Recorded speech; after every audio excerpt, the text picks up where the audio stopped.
Hello दोस्तों, नमस्कार। कैसे हैं आप? आशा करती हूँ स्वस्थ होंगे। आपको हरियाली तीज की कथा सुनाएंगे। हरियाली तीज का संबंध भगवान शिव और माँ पार्वती से है। कहा जाता है कि इसी दिन माँ पार्वती ने भगवान शिव को वर रूप में प्राप्त किया था।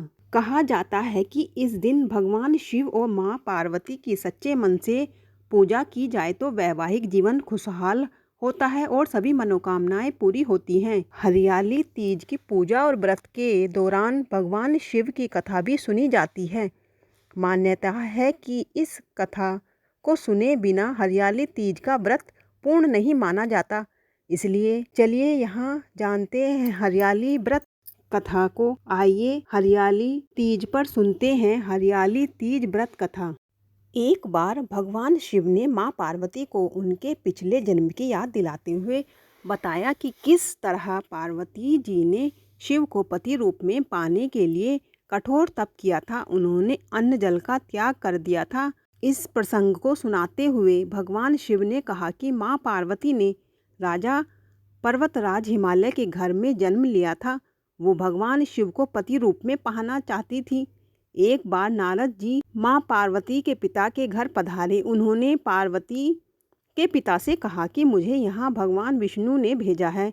भगवान विष्णु आपकी तेजस्वी और रूपवती कन्या पार्वती से विवाह करना चाहते हैं। राजा हिमालय प्रस्ताव सुनकर बहुत प्रसन्न हो गए। उन्होंने प्रस्ताव स्वीकार कर लिया और ये खबर अपनी बेटी पार्वती को भी सुनाई। पिता के पास आया भगवान विष्णु का शादी का प्रस्ताव सुनकर पार्वती जी दुखी हो गई, क्योंकि वो भगवान शिव को वर के रूप में पाना चाहती थी। उन्होंने ये दुख अपनी सखी से साझा किया। सखी ने पार्वती को भगवान शिव के लिए कठोर तप और व्रत की सलाह दी।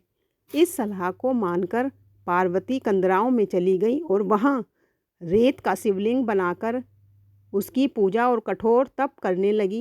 पार्वती ने अन्न जल का त्याग कर दिया और सच्चे मन से भगवान शिव की पूजा करने लगी।